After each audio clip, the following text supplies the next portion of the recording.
Hello everyone. Previous video में हमने बात की थी कि हम बहुत ज़्यादा अपने सिलेबस को कम टाइम में कैसे कवर कर सकते हैं। उसमें हमने रिवीजन का इम्पोर्टेंस बताया था कि रिवीजन कितना ज़्यादा इम्पॉर्टेंट होता है कोर्स को कवर करने के लिए। इस वीडियो में हम बिल्कुल डीपली जाएंगे कि रिवाइज हमें किस तरीके से करना है ताकि हमें उसका बहुत ज़्यादा बेनिफिट मिल सके। रिवीजन से मेमोरी बूस्ट होती है और हम एक टॉपिक को बहुत ज़्यादा टाइम तक याद रख सकते हैं। So let us get started.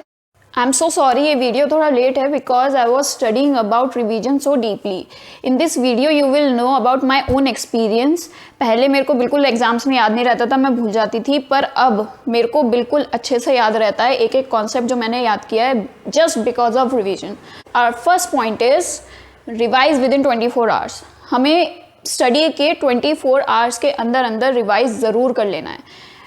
सबसे बेस्ट टाइम है आपका सोने से पहले। सोने से पहले आप उस चीज़ को जो भी आपने पूरे दिन में पढ़ा है उसे रिवाइज कीजिए। रिवाइज इन द सेंस आपने जो पॉइंट्स बनाए हैं। प्रीवियस वीडियो में मैंने मेंशन किया है कि how to make points throughout the syllabus. So please check out that video for that. And जो हमने पॉइंट्स बनाए हैं उनको आप रिवाइज कीजिए, उनको आप पढ़िए और कॉन्सेप्ट को समझने की कोशिश कीजिए, कॉन्सेप्ट याद करने की कोशिश कीजिए। पूरा आप पैराग्राफ दोबारा रिवीजन में पूरा आप पैराग्राफ पढ़ेंगे तो उससे कुछ फ़ायदा नहीं होने वाला, क्योंकि कई बार हम ऊपर से पढ़ लेते हैं, हमें समझ नहीं आता है कि हम पढ़ क्या रहे हैं। पर अगर आप पॉइंट्स पढ़ेंगे तो आप कॉन्सेप्ट को ज़रूर याद करेंगे और कॉन्सेप्ट याद करने से ही आपका प्रॉपर रिवीजन हो पाएगा। सेकेंड टाइम आपको रिवाइज करना है उठते ही। जब आप सुबह उठेंगे तो उसी चीज़ को आप दोबारा रिवाइज कीजिए, उससे आपके दिमाग में वो कॉन्सेप्ट बहुत ही अच्छे से बैठ जाएगा। जब आप सुबह उठ के जो भी काम करते हैं, जो मैंने प्रीवियस वीडियो में भी आपको कंसंट्रेशन की वीडियो में भी ये बात बोली थी कि सुबह उठकर आप जो भी काम करते हैं वो आपको थ्रू आउट द डे याद रहता है और आपका दिमाग बहुत तेज़ चलता है सुबह सुबह उठकर ज़रूर उस कॉन्सेप्ट को, उस टॉपिक को आपको रिवाइज करना ही करना है। उसके बाद आपको वो टॉपिक 3 दिन तक नहीं छूना है। 3 दिन बाद आपको वो सेम टॉपिक दोबारा से रिवाइज करना है। इस तरीके से 3 बार आप रिवाइज करेंगे, सबसे पहले 24 आवर्स के अंदर, फिर सुबह उठ के, और देन 3 डेज़ के बाद। अब इन 3 टाइम अगर आप ये चीज़ रिवाइज करेंगे तो आप वो टॉपिक, वो पॉइंट्स, वो कॉन्सेप्ट बहुत टाइम तक आपको याद रहेगा। आप बिल्कुल उस पॉइंट को नहीं भूलेंगे। लोग ये कहते हैं कि जब आपका पूरा सिलेबस ख़त्म हो जाए तब आप रिवाइज़ कीजिए, पर ये टेक्निक्स बहुत ज़्यादा ज़रूरी है रिवीजन की।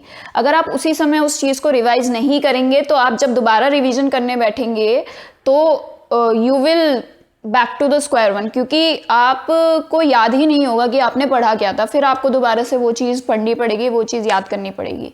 इससे बेटर है आप तभी रिवाइज़ कीजिए। अगर आप तभी रिवाइज़ करेंगे तो आपके दिमाग में वो कॉन्सेप्ट बहुत टाइम तक रहेगा, और जब आपका कोर्स कंप्लीट हो जाएगा पूरी तरह से और जब आप दोबारा रिवाइज़ करने बैठेंगे उस चीज़ को, तब आप देखेंगे उस चीज़ में और इस चीज़ में कितना ज़्यादा डिफरेंस है। जब आपका पूरा कोर्स कंप्लीट हो चुका है तो आपको दोबारा से रिवाइज़ करना है।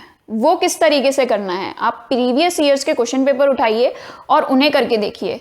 इससे आपको पूरा पक्का यकीन हो जाएगा कि आपको वो कॉन्सेप्ट याद है या नहीं है। अगर वो आपको कॉन्सेप्ट याद नहीं है तो आपने रिवीजन में या किसी चीज़ में ज़रूर कोई गलती की है। आप दोबारा से रिवाइज़ कीजिए, उसे दोबारा से कीजिए और फिर से क्वेश्चन पेपर्स कीजिए बैक ईयर्स के। उससे आपका कॉन्सेप्ट बिल्कुल बहुत अच्छे से क्लियर हो जाएगा और आप एग्ज़ाम में बिल्कुल नहीं भूलेंगे। सेकेंड इज कि आप टाइम लिमिट रख के उस क्वेश्चन पेपर को सॉल्व कीजिए। अगर आप टाइम लिमिट रख के उस क्वेश्चन पेपर को सॉल्व करेंगे तो आपकी प्रैक्टिस भी होगी एग्जाम में उस क्वेश्चन पेपर को करने के लिए। इन माय ओपिनियन सबसे बढ़िया तरीका रिवीजन का है, किसी फ्रेंड को पढ़ाइए। जब आप किसी फ्रेंड को पढ़ाएंगे तो आपका कॉन्सेप्ट इतने अच्छे से क्लियर होगा कि आप सोच नहीं सकते। इससे ज़्यादा अच्छे से कॉन्सेप्ट किसी तरह से क्लियर नहीं होता जिससे ज़्यादा टीचिंग से होता है। आप अपने फ्रेंड को, अपने क्लासमेट को टीच कीजिए और आपको डिफरेंस पता लग जाएगा। अभी तक हमने ये डिस्कस किया है कि हमने कब किस तरीके से रिवाइज करना है। अब हम ये डिस्कस करेंगे कि हम रिवीजन में क्या क्या गलतियां करते हैं जो हमें नहीं करनी है। सबसे पहली गलती तो यही है कि रिवाइज ना करें।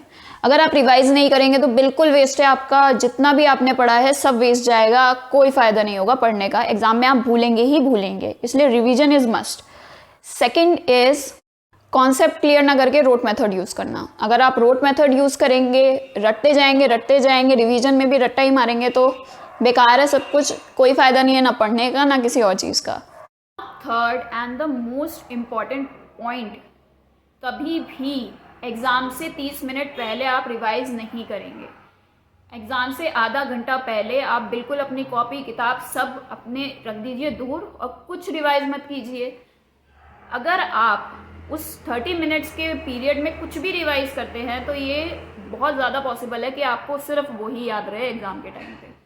सो 30 मिनट्स पहले आप अपनी किताबें सब रख दीजिए और रिलैक्स कीजिए बिल्कुल माइंड को, और एग्ज़ाम देने बैठ जाइए। कितना भी आपका लर्न हुआ हो, कितना भी आपका रिवाइज हुआ हो, आप बिल्कुल छोड़ दीजिए कॉपी किताबें 30 मिनट्स पहले और अपना एग्ज़ाम दीजिए।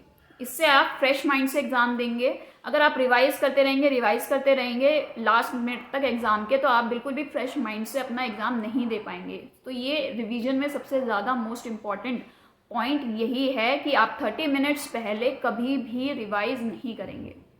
Last but not the least, remember the key points but never forget the concept. कभी कभार आप की पॉइंट्स याद रह जाते हैं पर कॉन्सेप्ट भूल जाते हैं, क्योंकि रिवीजन में आप की पॉइंट्स ही याद करते रहते हैं। ऐसा नहीं होना चाहिए। आप जब एक पॉइंट को पढ़ें तो उसके कॉन्सेप्ट को रिवाइज कीजिए, दिमाग में उसके कॉन्सेप्ट को दोहराइए कि वो कॉन्सेप्ट क्या था जिसका मैंने ये पॉइंट लिखा है। इसी से आपका रिवीजन अच्छा होगा। Now these were the tricks and points and concepts to remember for longer time। ज़्यादा से ज़्यादा टाइम तक आप रिवीजन से ही याद रख सकते हैं और ज़्यादा से ज़्यादा टाइम तक आपको वो कॉन्सेप्ट रिवीजन से ही याद रहेगा। So always revise when you are studying.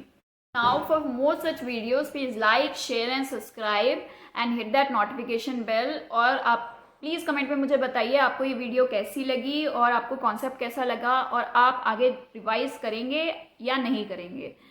Thank you for watching.